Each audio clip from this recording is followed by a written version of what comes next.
Good morning, everyone. Thank you so much for being with us today. I'm Dr. Joss Reimer, the medical lead on Manitoba's Vaccine Implementation Task Force. I am pleased today to be joined by Dr. Marcia Anderson. Dr. Anderson is a medical officer of health with Indigenous Services Canada and the medical lead of the First Nations Pandemic Response Team. As well, Dr. David Matear, health system co-lead of the Unified Health Sector Incident Command, is here with us. Thank you to both of you for making time from your very busy schedules to bring some information to Manitobans today. Dr. Anderson will be presenting a data update on the vaccine program, specifically as it relates to people who are Black, Indigenous, or people of color. And Dr. Matear will share some data and speak to some of the most pressing impacts of COVID-19 on our healthcare system. So first, we will start with Dr. Marcia Anderson. Thank you, Dr. Reimer. As they bring up the slides, I'd just like to acknowledge as well Dr. Jill Warwick, who's the Senior Epidemiologist at Manitoba Health Seniors and Active Living, who leads all of the analysis by race, ethnicity, and Indigenous identity, as well as the race, ethnicity, Indigenous identity working and advisory group, who has been supporting this work since April of 2020 and contributes to the analysis and the recommendations. If we could go to the next slide, please. On January 31st, Dr. Warwick did an analysis of immunizations given by racial, ethnic, and Indigenous identity. On 139,649 people had received at least one dose of the vaccine and had their identity reported. Of those, 40.7% identify as a member of a BIPOC community. Of those who are fully vaccinated, almost 40% identify as member of BIPOC communities. If this was proportional to the population size alone, we would expect it to be about 36%. Of those who have received a third dose or a booster dose, 28% identify as a member of a BIPOC community. And of those who have received a first dose of the pediatric vaccine, 50.7% identify as members of BIPOC communities. Next slide, please. So this slide is showing the timeline of when those first doses were given. And we've included some of the key accessibility initiatives that were designed to be more responsive to the needs of diverse populations. So we can see that first black arrow corresponds to April 26, which is when the urban Indigenous clinics opened. The next one corresponds to May 3rd, which is when language services were added to the booking line as well as at the super sites. And on May 5th is when people aged 45 and up were eligible. That was a key landmark for members of BIPOC communities because 46 was the median age of hospitalization due to COVID. On May 11th is when paid leave for attendance at a vaccine appointment was introduced. And on June 3rd, community outreach grants were announced, which made it possible for community organizations, cultural centers, faith-based organizations to become part of the vaccine rollout by hosting clinics in spaces that were known and safe for members of diverse BIPOC communities. Next slide, please. This slide shows the timeline of dose 2, and it will become important later on when we talk about how vaccines impacted cases in BIPOC communities. And you can see there are two peaks in there. One corresponds to about June 24th, and the second peak corresponds to early August. Next slide, please. This is a population pyramid that shows the difference in age structures between members of BIPOC communities and people who identify as white.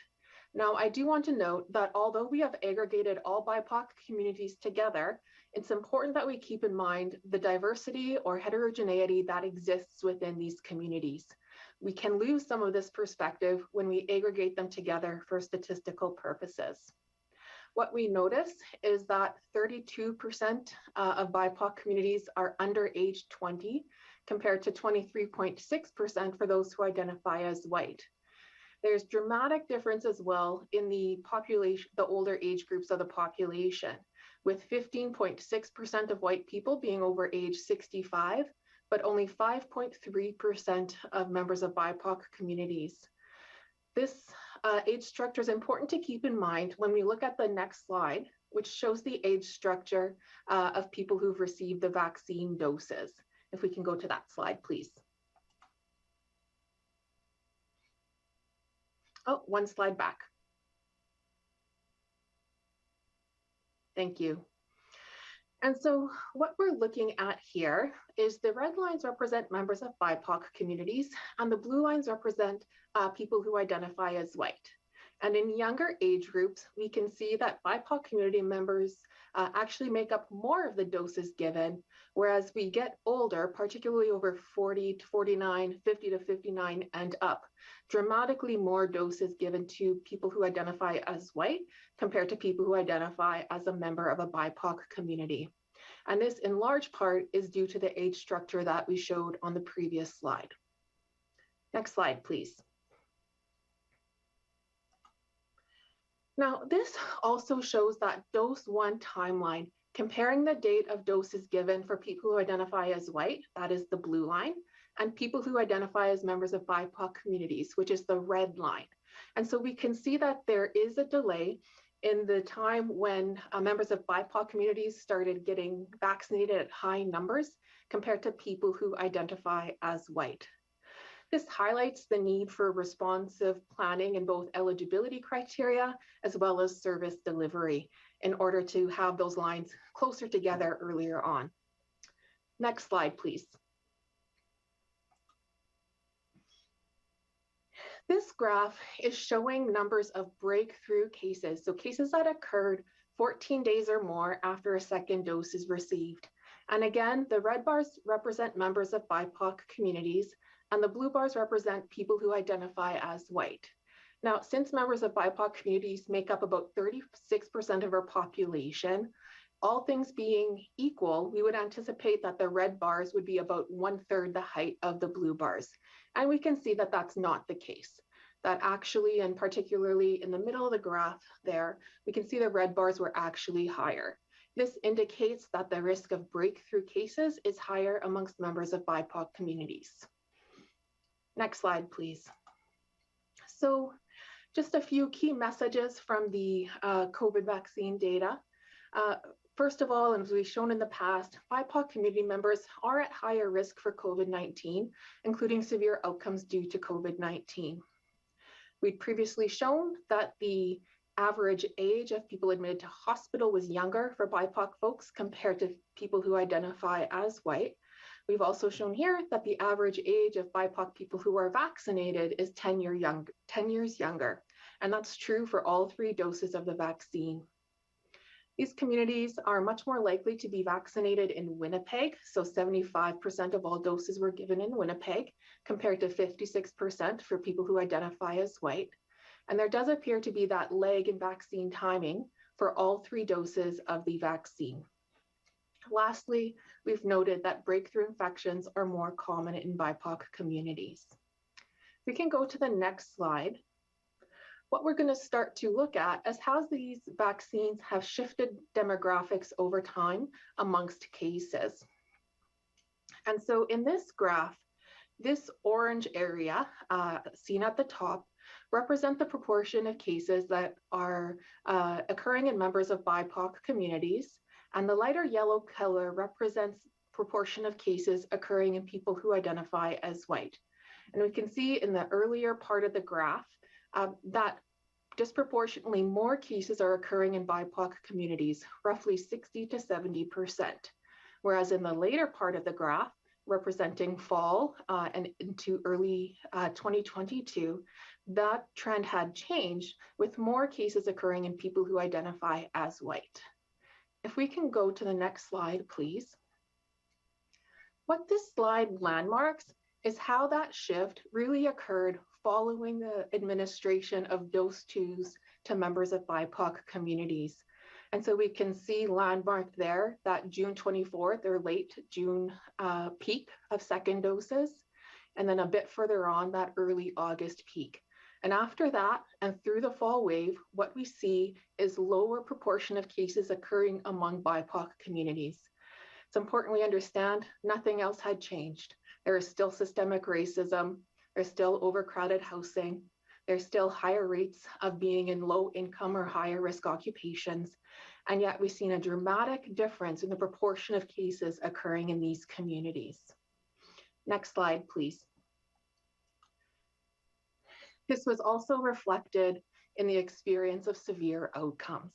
And at this point, I'd like to really highlight the remarkable success of BIPOC communities in supporting its members through outreach clinics, through communication and information sharing. I'd like to thank the members of mobile immunizations team who went out to these accessible clinics and all who contributed to the accessibility planning. It does also highlight how effective this vaccine was. And so in the fall wave, what we saw that 95% of folks who identify as BIPOC were never hospitalized, compared to 92.4% of people who identify as white. And on December 10th, that snapshot of a day when we looked at hospitalizations, 22% of people in the ICU and 25% of people in the hospital identified as a member of a BIPOC community. This is roughly or almost a third of the over 60% of people who identified as BIPOC in hospital in that earlier spring wave, as you can see noted on the bottom of this slide. We go to the next slide, please. This is showing the same information, but it starts to include the data in January. And part of the concern, as we saw a shift to the Omicron variant, which we know had higher rates of breakthrough infections after second doses, we did start to see a shift with more cases occurring in BIPOC communities again. And we can see that this is also being reflected amongst those admitted to hospital. Next slide, please. This is also true for ICU, where we can see in the earlier part of the graph, more pink bars representing people who identify as white. And the later part of the graph gets more colorful again, with different colors representing different racial, ethnic, or Indigenous communities. That being said, we continue to see that this vaccine is highly effective. If we can go to the next slide, please. This next series of slides shows that vaccines remain highly effective at preventing hospitalizations, especially after the third dose, as Dr. Reimer and our colleagues have talked about being very important with the Omicron variant. But the next slide, please. The vaccines are preventing ICU admissions. Next slide, please. As well as deaths. The vaccines remain a critical tool in preventing severe outcomes amongst BIPOC communities. Next slide, please. So what we can take away from this is when there was both eligibility and accessibility, members of BIPOC communities made informed choices and got vaccinated. Since BIPOC people make up a higher proportion of those vaccinated than in the general population, this implies that uptake is actually higher among BIPOC communities than among those who identify as white.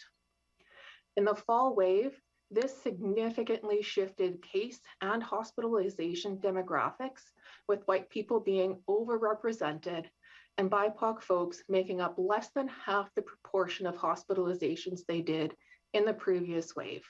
And this is a remarkable public health success that occurred in collaboration with members, leaders of BIPOC communities.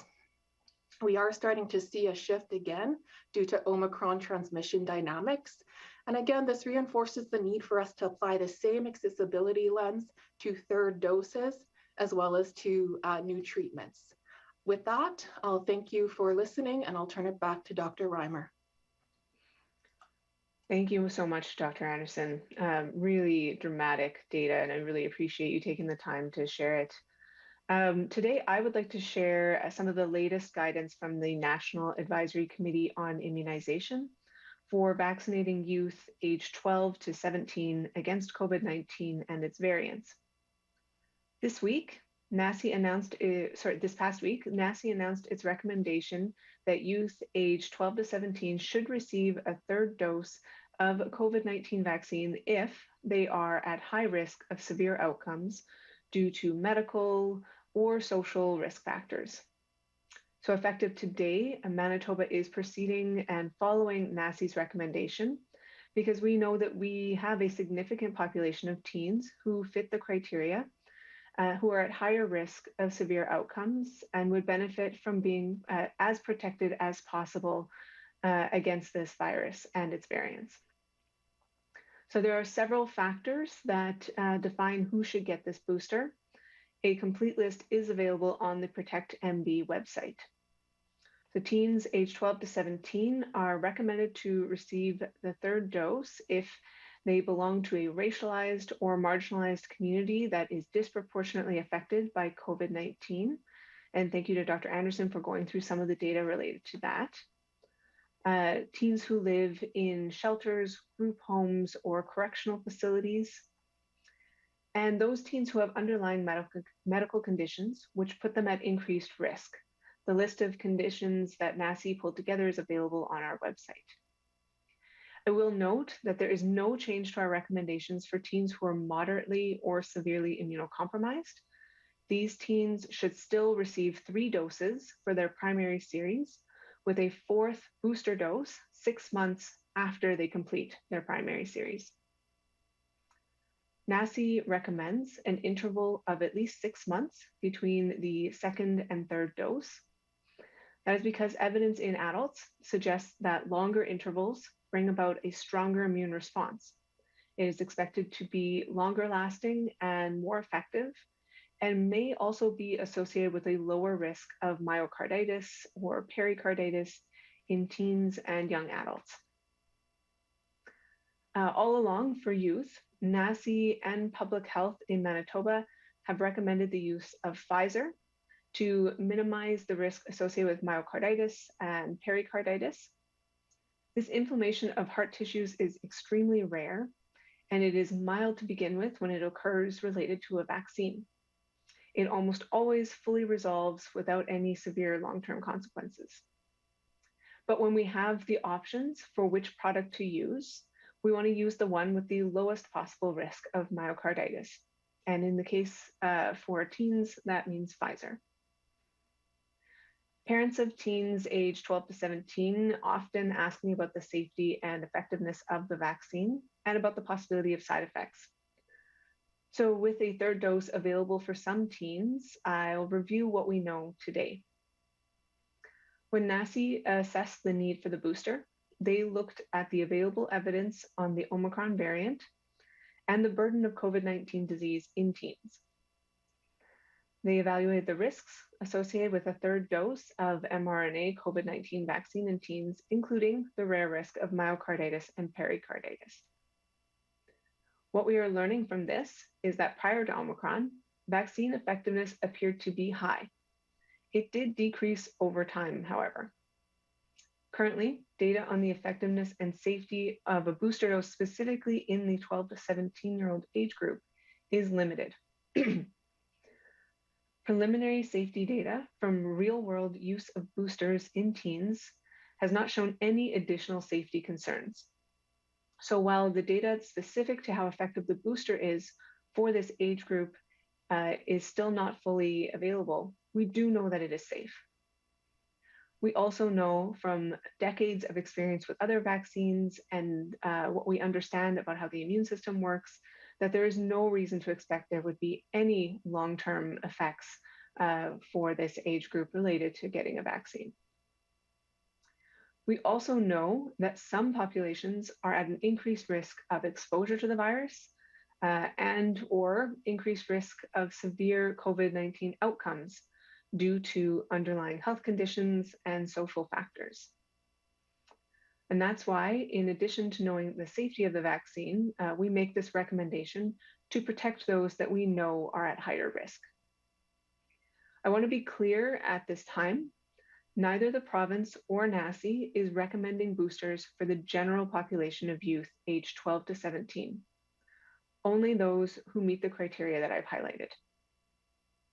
That is because most teens who have already received 2 vaccine doses are at very low risk of severe COVID-19 outcomes, and that includes related to the Omicron variant. While we have seen a decrease in protection against infection with Omicron, unlike what we saw in older adults, teens with 2 doses remain very well protected against hospitalization, ICU admission, and death. So for most teens, it is not yet clear that a 3rd dose provides a significant additional benefit. If your child doesn't fit into the eligibility categories that I outlined, but you still feel that they should be immunized, please discuss your individual circumstances with your family doctor or your pediatrician. I'd also today like to briefly touch on the topic of vaccine equity, in particular because of the great data that was just shared by Dr. Anderson, to highlight some of the things that Manitoba has done and will continue to do to ensure that everyone, regardless of their age, race, socioeconomic position, or where they live, has access to protection from COVID-19 through the vaccine. We have reached a time in the vaccine campaign where regional health authorities are being asked to focus even more priority attention on reaching Black, Indigenous, and people of color or BIPOC communities. And how this will happen will look different from region to region and from community to community. While province-wide, we have seen strong uptake with the 2nd dose, as Dr. Anderson just demonstrated, the same can't yet be said for the 3rd dose. So there is significant work still to do. Many people face barriers to receiving healthcare services in Manitoba. So we need to be creative and agile to find ways to reach people where they are at, working with community members who are experts in how to work with these communities. Over the past year, public health and our many community partners have been promoting and enabling fair access to health for communities disproportionately affected by COVID-19. A few examples of some things that we have done and are doing include visiting homeless shelters, running vaccine programs at the shelters, and operating mobile vaccine clinics in various neighborhoods around the province. We have Indigenous vaccine clinics being held at Indigenous community organizations, operating in-school and after-school vaccine programs in schools around the province. Vaccine information is being provided in multiple languages. And we've also partnered with cultural centers and community groups to run clinics specifically for their members. We've partnered with several disability organizations to enable accessible vaccine clinics for people with disabilities. And we've reached out to people who live in group homes who face barriers to getting out into the community and serve them right where they live. We even vaccinated people at shopping centers, campgrounds, and in public parks. There are still challenges in reaching everyone, and the work continues, but we are experiencing a significant success in this aspect of the vaccine campaign, and it's clearly saving lives. It's protecting Manitobans from severe outcomes, hospitalizations, and preventing infections. But I did want to make sure to let Manitobans know today that the regional health authorities are working hard to make 3rd doses just as accessible as previous doses have been. That brings me to my weekly reminder to Manitobans that if you have not received the next vaccine dose that you are eligible for, please make time to prioritize this healthcare aspect in your upcoming week. Today is even better than waiting till later in the week. Contact the provincial call center, visit the website, contact your local pharmacist, your healthcare provider, visit a pop-up in your community or an Indigenous vaccine clinic. The RBC Convention Center site in Winnipeg is accepting walk-ins again, so this is a great opportunity for everyone in the family to get up to date together. Another accessible option is to go to a school that is operating a vaccine clinic. Overall, hundreds of Manitoba schools are participating in the school program at different times, and adults are welcome to drop by after school hours in those schools running after-hours clinics. I know that we all want this to be over. We are tired of the pandemic and its effect on our lives, I just want to thank every Manitoban once again for doing your part to protect yourself, your family, your community, and all of us. What you may not be able to see, but what we know to be true is that if you had not been vaccinated, if you didn't get your family members vaccinated, things could have been so much worse. You know, it's difficult to be able to count up all of the cases, hospitalizations, and deaths that you have prevented. But the positive effects of your decision to get vaccinated are all around us. The actions that you take make a difference. And so we thank you for taking this step to make your lives healthier and to help protect all of us in making these positive healthcare choices. Before I hand over to Dr. Matear, I just wanted to say that this week is Resident Doctors Appreciation Week in Manitoba. Resident doctors provide so much of the critical care that Manitobans need in hospitals and in our communities. And I know that a significant number of you have also been providing vaccines at our provincial sites, as well as in the clinics that you are training in. So thank you for all that you do for Manitobans, and specifically from me, thank you for your help in protecting Manitobans with this vaccine. So I'll now invite Dr. Matear to bring his health system update, and right after his presentation, we will take your questions. Dr. Matear. Thank you, Dr. Reimer. Good morning, everyone. My name is David Matear, and I'm the Incident Commander for Manitoba's response to COVID-19 during this wave. There were 702 COVID positive patients in hospital this morning, which is down 14 from yesterday. The good news is that these numbers have continued to plateau in recent days. In the past week, we've seen the number of COVID positive patients hospitalized decrease by 4.5%. To give some context, the number of COVID positive patients in hospital was increasing as much as 70 or 80% week over week in early to mid-January. So we're headed in the right direction. And while new COVID admissions to ICU are still higher than we'd like, these numbers are coming down from what we are seeing a week or two ago. We had 3 new COVID positive patients admitted to ICU yesterday, and we had 27 in the past week. As of midnight, there were 109 adult patients in ICU. This number includes patients receiving both COVID and non-COVID care. The number remains well above pre-pandemic levels and places a strain on our staff and on our hospitals. As a reminder, the pre-COVID baseline capacity for Manitoba's adult critical care program was 72 patients. Of the 109 patients in ICU this morning, 47 were COVID positive. There were also 2 COVID positive patients in our pediatric ICU. A few weeks ago, while Omicron was the dominant variant across much of Manitoba, a majority of COVID patients in our ICUs were still confirmed to have the Delta variant. In recent analysis, we're seeing that shift, with approximately 90% of ICU patients with COVID now confirmed to have Omicron. What this tells us is that while Omicron is showing less severe outcomes for most Manitobans, there are still those in our communities who are vulnerable to severe illness. While the situation is improving, we do continue to remind all Manitobans to get vaccinated, get your booster dose, stay at home when you're sick, and to make choices about activities and venues that you're returning to as restrictions begin to loosen.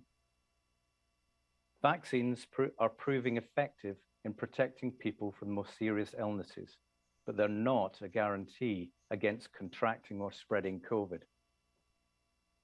As we return to more normal activities, giving thought to our interactions is going to become a very normal part of our lives, just as screening for symptoms has become.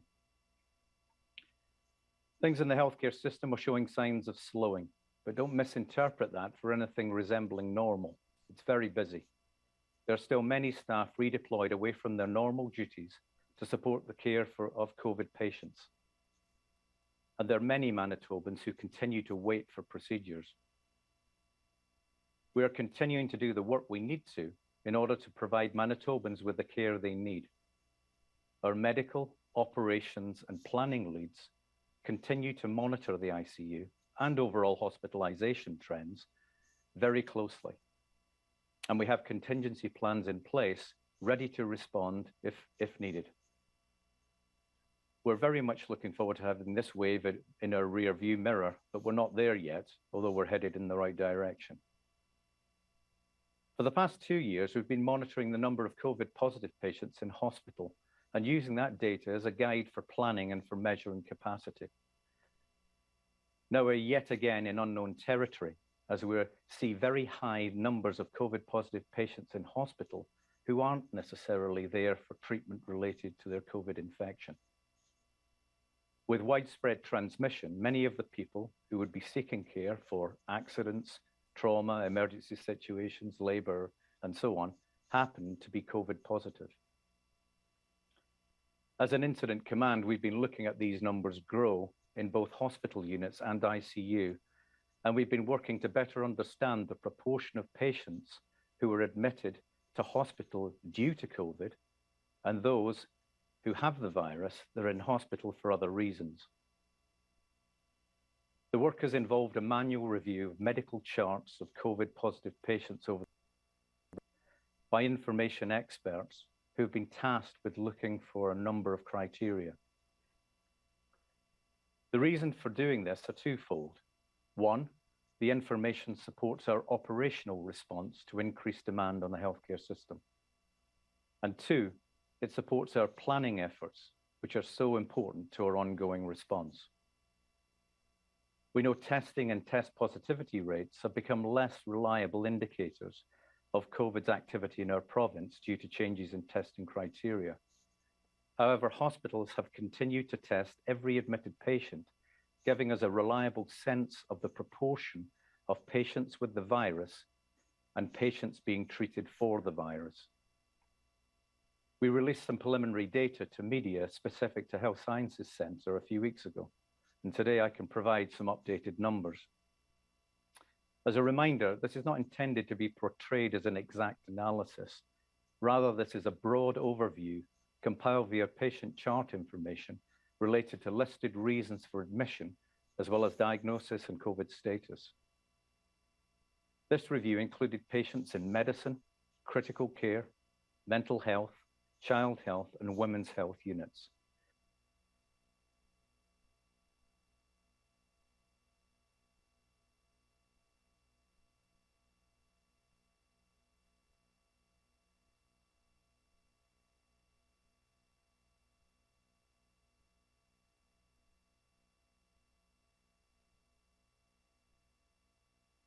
It excludes patients being seen in emergency departments who didn't require admission.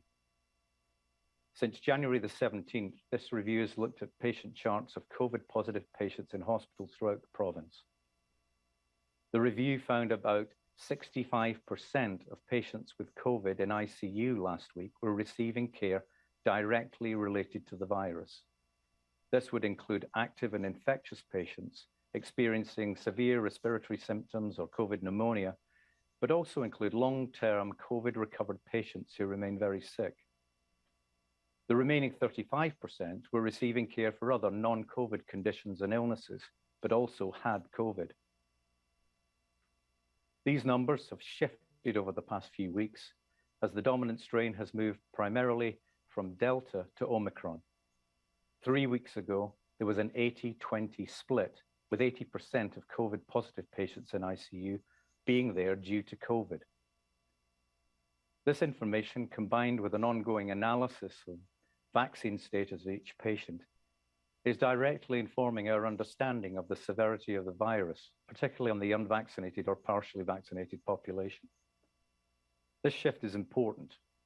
Over the past 2 weeks, we've seen some large numbers of COVID positive patients in our ICUs, including multiple days where 8 or 9 COVID positive patients were admitted to ICU.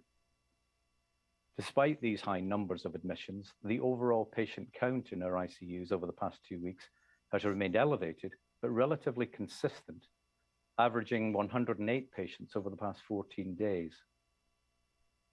Across non-critical care units, we are seeing slightly different ratios, but trends in the same direction. We had an average of 66% of COVID positive and COVID recovered patients in Manitoba's hospitals last week who were receiving care for a reason other than their COVID infection. This could include car accidents, slips and falls, emergency surgery, and other traumatic events or conditions. The remaining 33% of COVID positive patients were being cared for in response to their COVID illness. These numbers have also shifted in the past 2 weeks, although to a smaller degree than in critical care. 3 weeks ago, we had roughly 40-60 split, with 40% of COVID positive patients in hospital due to the virus and 60% for another reason. So why is that important? The distinction won't change the overall capacity our hospitals have for treating inpatients. Sick and injured are still sick and injured, and these numbers don't change that. We estimate that there were 228 patients in Manitoba hospitals on Friday receiving treatment specifically related to their COVID infection. This is a significant and sustained impact on our health system and our healthcare providers. It similarly doesn't change how we treat or cohort patients or the personal protective equipment that staff are required to wear to keep them and others safe. What it does tell us is the impact of the virus on our capacity today. It also gives us something to measure against as vaccines continue to demonstrate their effectiveness, as COVID treatments are offered, and as outpatient therapies allow patients to recover at home. So while the ratio in hospital may be approximately 40 to 60 today, we expect to see that ratio continue to change as COVID illnesses begin to subside, as treatments are administered to those that are eligible, and as vaccine uptake rises. In the meantime, we continue to manage the system as we have throughout this Omicron wave. We continue to support staffing needs in the most impacted and urgent areas. Nearly 250 staff have been redeployed to support increased patient demand in ICU and medicine units. We've also deployed more than 170 staff to personal care homes. This includes certified and uncertified healthcare aides and nurses. We continue to recruit and train staff to support necessary and valued work in critical care units and personal care homes, with 30 nurses having started the 12-week critical care nursing orientation program today. And the uncertified healthcare aide micro-credential course offered by Red River College Polytechnic and Assiniboine College continues to produce staffing supports at personal care homes throughout the province. We also continue to make some necessary patient moves to ensure that Manitobans can access care in our most specialized healthcare facilities. The interregional transfer protocol has resulted in 270 stable patients being transferred to sites outside of their home health region in the past 3 months. This includes 13 in the past week. While we recognize the concerns of affected patients and their families about the distance from loved ones, we also appreciate their understanding that these transfers are necessary. We're also continuing to admit patients to the Virtual COVID Outpatient Program, or VCOP. This program continues to provide home care to patients with COVID to help those who may require home oxygen or other supports during their recovery. To date, the program has cared for nearly 500 patients, including 23 patients currently, and saved approximately 3,500 inpatient days in hospital. The VCOP gives patients a safe alternative that allows them to be cared for remotely at home while freeing up hospital and staffing resources to care for inpatients. To wrap up, the health system continues to respond to the unprecedented challenges that this pandemic and this current Omicron wave have presented. We continue to have the necessary capacity in place through a period of high patient demand and high staff sick rates. Our ICU capacity is at 124 beds, which is up 1 from last week, and we have contingency plans to expand further if needed. Our medicine bed capacity on Thursday night was at 1,574 beds, with 160 beds available for use. There is a cost to all of these efforts, though. Pulling staff to assist in various high-need areas like ICU impacts our capacity to provide other services, such as non-emergent surgeries. It also has a real impact to staff who have had to face this pandemic head-on for the last 2 years. Despite being very tired, they continue to all they can to support their patients, providing care, patiently answering questions, showing compassion in others' time of need. We thank them for all they do for their patients, and we continue to encourage Manitobans to reduce the strain on our workforce by getting vaccinated and getting their third dose as soon as they are able to. Vaccines significantly reduce the risk that you'll end up in our hospitals, which will help our staff and allow our health system to more quickly return to normal operations. Thank you, and at this time, I think we'll open to questions. Thank you, doctors. A reminder to our reporters on the line, you will have one preliminary and one follow-up question. We ask you to be brief today. Some of our physicians may not be able to remain much longer, but we'll start with from CJOB, Skylar. Hi, doctors. Thanks for all the information and time this morning / afternoon. Dr. Matear, I think I'll start with you. I asked Dr. Roosin this last week, but he thought, somebody like you might be better positioned to answer a question like this. You just gave us an update on the overall medicine bed capacity with, 160 or so beds available out of the 1,500-ish provincially. How much or how similar is that to the average flu season? And what context needs to be remembered during this time as well? You mentioned some of the healthcare worker burnout, delayed surgeries, and things like that. It's not apples to oranges, is it? Well, first of all, probably I'm not the right person to be asking for a comparison with previous flu seasons. I think that's possibly more appropriate for a public health physician. But I can say that we're maximizing the capacity that we have within our healthcare system.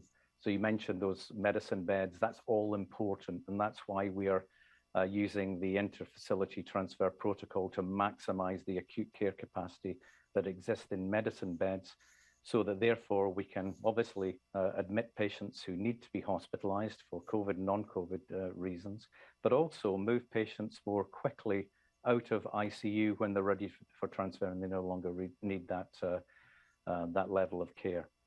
The other part of, I think your question was around the resilience of healthcare workers. And we're doing as a province, in combination with all of the SDOs, looking at resilience within the entire healthcare system, what we can do to support our healthcare workers through this wave and through COVID, from the start of COVID, and what measures we can take in terms of leadership of the healthcare system to ensure that we're supportive and that we provide all of the supports necessary for our healthcare workers to provide this ongoing care in such trying times. But I can tell you there's a couple of initiatives ongoing there. Hopefully that answers the questions that at least I'm qualified to answer. Thanks. Yeah, I appreciate that. Thank you very much. Dr. Reimer, this one's for you. I know you mentioned last week or maybe the week before that, that if somebody had recovered from COVID-19 and they were looking for their next vaccine dose, whether it be, second or third, that they could go for that as soon as they are, starting to feel better and aren't at risk of infecting anyone else. But I did see since then that NACI has changed their recommendation and are asking people to wait 3 months again. Is that correct? Yeah, NACI came out with new recommendations on Friday. So our clinical team is reviewing those recommendations this week to determine what we want to do here in Manitoba. And the NACI recommendations, they differ depending on if you're talking about first, second, or third doses, and depending on whether or not the individual is immunocompromised or not. So it's their advice is not as simple as just the 3 months. It's between 4 weeks up to 3 months, depending on the individual circumstance. But we will be looking at that here. It's a very challenging piece of advice to give because, as NACI noted, there's not a lot of evidence on this exact question that we can use right now. We will soon have evidence because so many people have experienced infections. but don't have a lot of specific evidence about COVID-19 infection and the impact of timing of the next dose to go on. So, for now, it's critical that Manitobans make sure they've recovered from their infection before they come to any clinic for an additional dose. That's both for their own benefit, as well as to help reduce the chance that they could spread the virus to anybody at those clinics. But beyond that, we'll need some time to review the NACI recommendations before we come out with our own. Thank you. From the Winnipeg Sun, Glenn.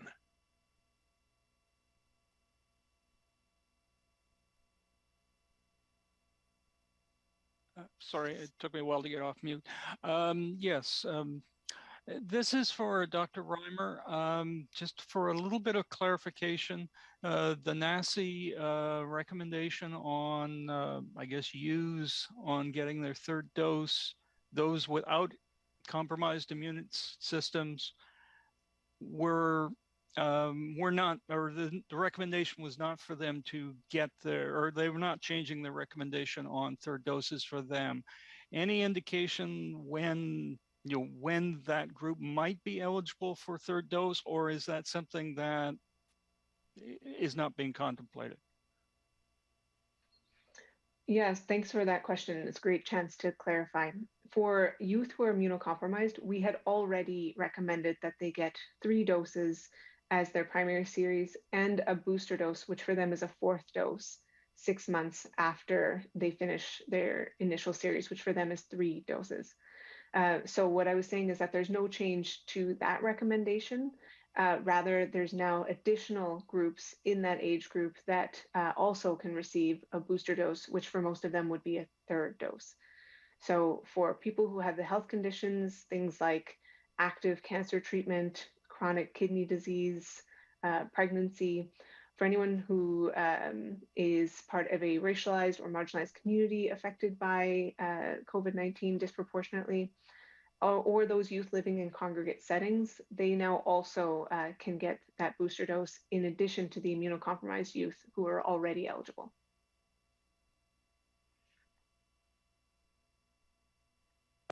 So if I understand, I thought you had also mentioned about those within that age group without those underlying conditions, or perhaps I misunderstood what you said earlier about that. I'm wondering if you can clarify. I'm talking about those people, those within that group without those compromised systems. Yeah, so for youth who don't fit into any of those categories, there's no recommendation from NACI nor from Manitoba for them to receive a booster dose. So we're not recommending a booster dose for low risk youth age 12 to 17 at this time. And I don't have any estimate about when or if that might change. Right now, it looks like those low risk youth are well protected against severe outcomes. And continue to be well protected. So the only time that recommendation would change is if there's evidence showing that booster dose is important for that age group to reduce the risk of severe disease for them. From CBC Radio Canada, Emil. Hi there. I guess my question would be for Dr. Matear. As the number of hospitalizations seems to be at least plateauing, what would be your criteria to start considering putting ICU staff back in other services or restarting non-urgent surgeries? Thanks for that really important question.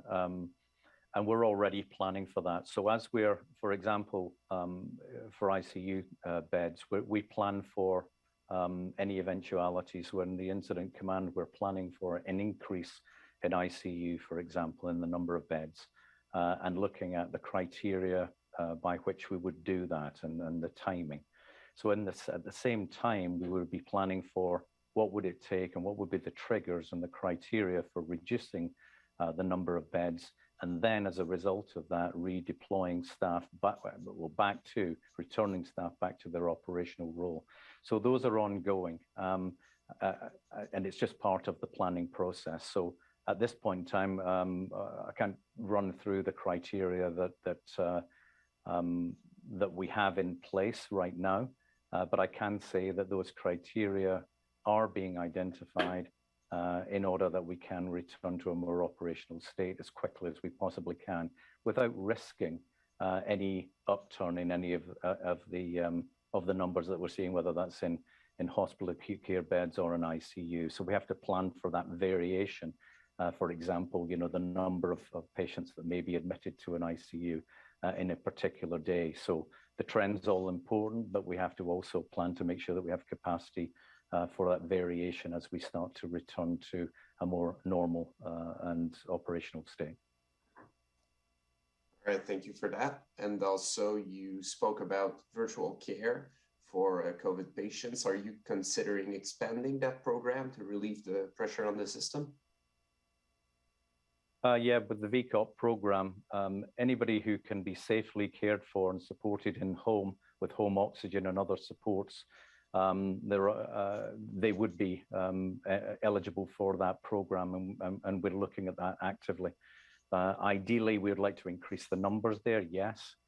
Anything that is appropriate and safe that can maintain capacity in the acute care system to care for patients who require acute care or more intensive care, as we've talked about. That's what we're trying to do there. And yes, we are using that to the maximum capacity currently. Thank you. From CBC Manitoba, Bart. Hey there, Dr. Matear. In terms of the analysis of COVID patients versus COVID patients that are not getting COVID treatment, some doctors have pushed back against that sort of analysis, noting that just looking at respiratory treatment isn't looking at the whole picture, given the fact that COVID causes systemic effects that can weaken somebody for other areas such as heart conditions or kidney conditions or whatnot. What would you say to the criticism that this analysis is flawed to that extent? Well, this analysis is just a tool, really, in terms of operations and planning.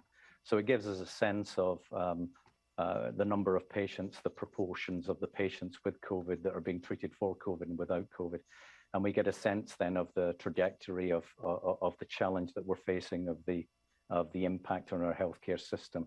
So I'm not really specifically, I'm using it as a tool to be able to move through the operational steps we need to and the planning steps in order to be able to return, hopefully, to normal operations as quickly as possible. I can't really comment on the medical aspects of it, but it certainly is a planning tool that's helpful for us to understand. Okay, but why would that be helpful if COVID, long COVID, is causing all kinds of heart conditions and other systemic effects? How helpful is that really? But it is helpful in terms of, how many patients are we seeing? We're seeing a trend with those that are being treated for COVID directly in the healthcare system. And if that's decreasing, in all likelihood, we're going to see a reduction of the impact of COVID on our healthcare system operations, because those people who are in for other reasons would be in for those other reasons in the healthcare system and have treatment anyway. They just happen to have COVID. So it gives us a sense of the trajectory of COVID and the impact on our healthcare system. It doesn't sound like you heard what I was saying with either questions there. I was saying, what about people that COVID causes other conditions that, if COVID causes somebody to exacerbate somebody's heart or their or kidney conditions or diabetes, if it weakens them so that other chronic conditions put them in hospital, is that not a COVID patient? Well, yeah, I mean, I know what you're getting at now, and of course, every patient that comes into the healthcare system is assessed clinically, and care is provided to meet the needs, whether that's directly COVID related or not. And so I can't really comment on medical diagnoses or medical treatments, but I can say that everyone that comes into the healthcare system will be appropriately treated to meet their needs. From the Canadian Press, Steve. Oh, hi, Dr. Matear. Can you tell us what the status is in terms of the number of people each week that are being transferred within the province, but outside their region to free up beds? Has that plateaued or changed in any way? Thanks for that. I think there were 270 over the last 3 months. And it's not really a numbers exercise, but it's more appropriate care. So if we have patients who are in acute care facilities who don't require an acute care bed, don't require to be cared for in a hospital environment, then those patients would be identified as potentially being moved from acute care then to a more appropriate environment to receive their care. So it's about the appropriateness of care. And while those numbers are still growing because we're identifying people on an ongoing basis that perhaps don't require acute care, it's not really about the numbers. It's more about where those patients would receive the most appropriate care in the healthcare system. So it will be an ongoing activity. But my understanding is that these numbers are much higher than normal. While it's always happened to have these sorts of transfers, it's much higher because of the stress on the healthcare system during this current wave of the pandemic. Do you foresee a time when it returns to normal levels? Well, it depends on what normal should be and what it was. So within the healthcare system currently, yes, we have an intentional strategy of maximizing the capacity in the acute care system to be able to care for people who require acute care, moving patients out of acute care that don't require that care. Previously, perhaps there wasn't such an intentional focus on that. And maybe we ought to, in terms of being able to operate the healthcare system as efficiently as possible, look at how we can maintain that kind of approach, while of course recognizing it's not, not a numbers approach. It's not a numbers exercise, but it's looking for appropriate environments so that patients can have their care needs met in the appropriate area in the healthcare system, not necessarily to do with acute care only. So it is about operational effectiveness and efficiency, but also kind of overriding really for me is about where that patient ought to be cared for in order to have their care needs met the most appropriately in the care system that we have. From the Winnipeg Free Press, Katie. Good afternoon. I have a question for Dr. Anderson. With the race-based data that you released today, how has that data been used to shape Manitoba's vaccine rollout, specifically the rollout of the third doses? Thank you for that question. And I'll just highlight a couple of the things that Dr. Reimer shared earlier, which is to renew the focus on the accessibility plans to increase booster dose coverage. And so perhaps returning to some of those community centers, cultural centers, faith-based organizations, the sites that worked before will be done again. So again, renewing that focus on accessibility was one.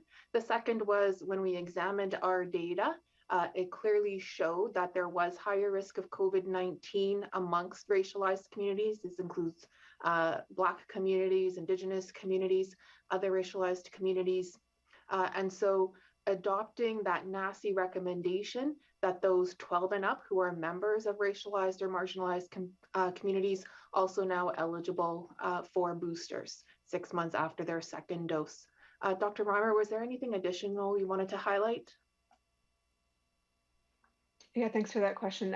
I would say that many of the accessibility things that we did the first time we saw data like this in the spring, we've continued to do throughout the rollout, but there are certainly things that we can still enhance.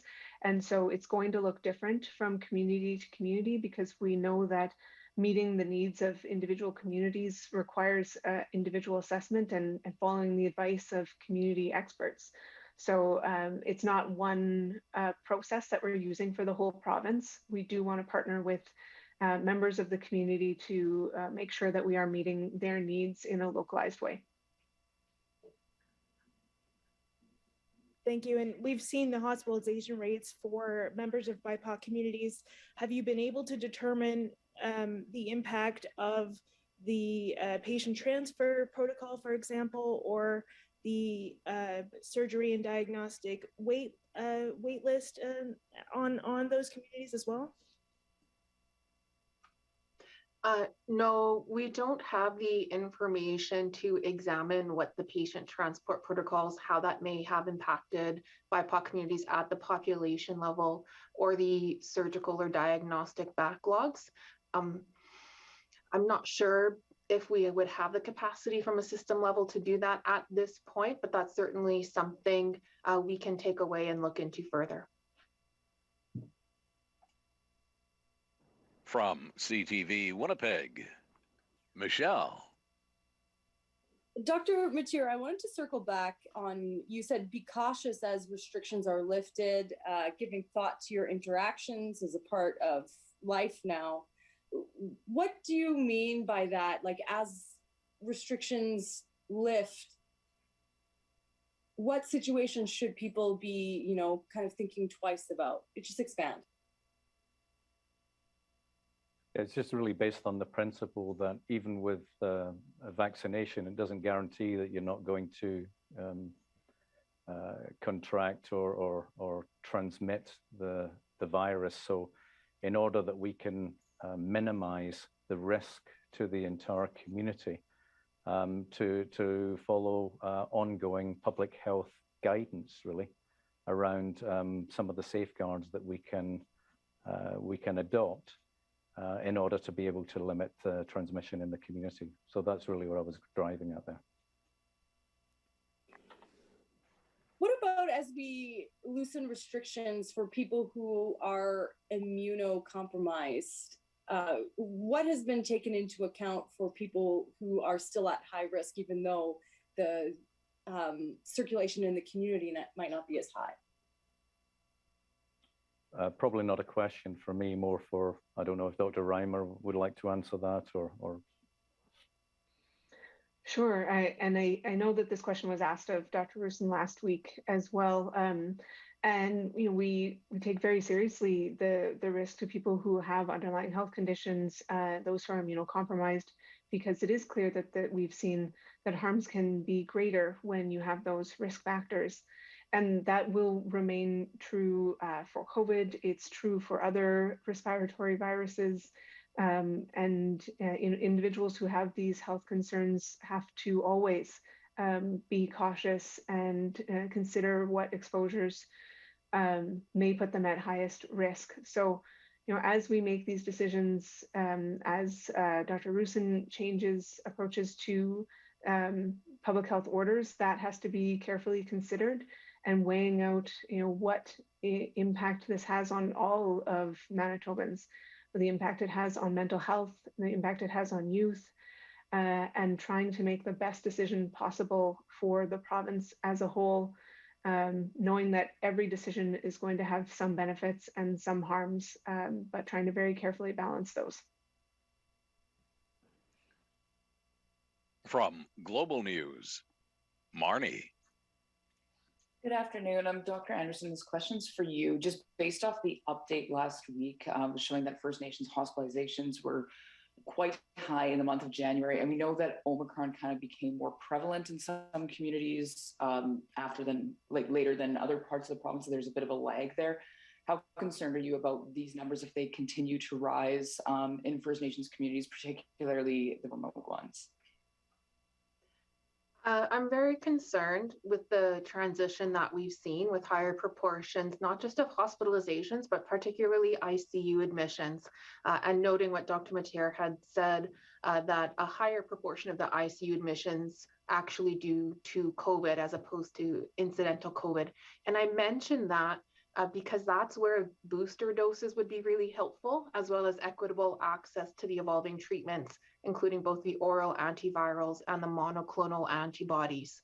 So we are certainly strongly encouraging booster doses and would really like to see booster uptake higher in First Nation communities, as well as working with our health system partners to ensure that every First Nations person who has COVID symptoms, who might be eligible for monoclonal antibodies or oral antivirals, has equitable access and has the right information that they need in order to access that treatment.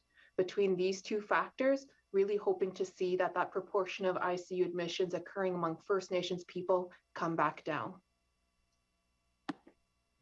Thank you for that. And Dr. Reimer, what has second dose uptake been like for the 5 to 11 age category since more in that category are now eligible?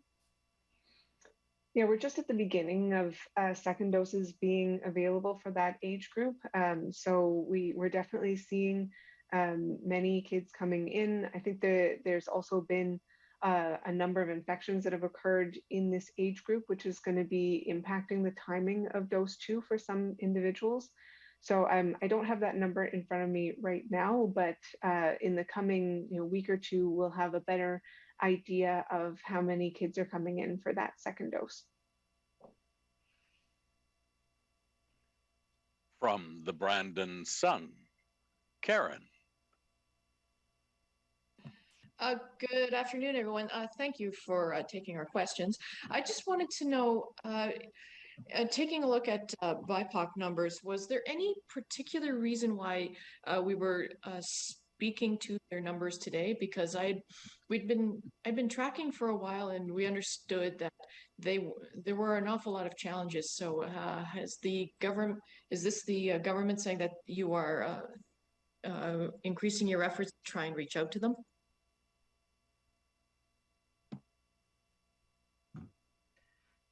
Thank you. So we have been monitoring the data along the way. It does take quite a lot of work to provide this level of detailed analysis, which is why we've only been able to do it periodically. When I started talking about this data with Dr. Reimer, Dr. Rusin, and others, we did start preparing for the data release. With the new NACI recommendation that came out for the boosters aged 12 and up, we knew it was pressing to be able to share the data to help members of BIPOC communities, families with young people in them, make informed choices. And so that was why we worked towards the data release today. Maybe I'll just, again, provide the opportunity for Dr. Reimer in case there was anything additional she wanted to add. Yeah, I think the most important thing was the timeliness of having the data available to Manitobans. As Dr. Anderson said, there's a lot of work that goes into pulling and analyzing and ensuring that we have an accurate representation of what they're experiencing. But there was no delay or strategic timing in the release. It's more about making sure that we have an analysis that is accurate to what's going on in Manitoba, and that we have a mechanism to communicate that in a meaningful way. So, we am thankful to have that data available as we get to talk about these new NACI guidelines for youth age 12 to 17, because it really does reinforce why that group was included. So I really appreciate Dr. Anderson taking the time to share that today, because it does help us to communicate better with parents about why some groups are recommended to get the vaccine while others may not be. Okay, thanks for that. And no follow-up for me. Both the questions that I had in mind have already been answered. Thank you, everyone. Unfortunately, we have to conclude this session right now. Thank you to the doctors. And this concludes our media briefing.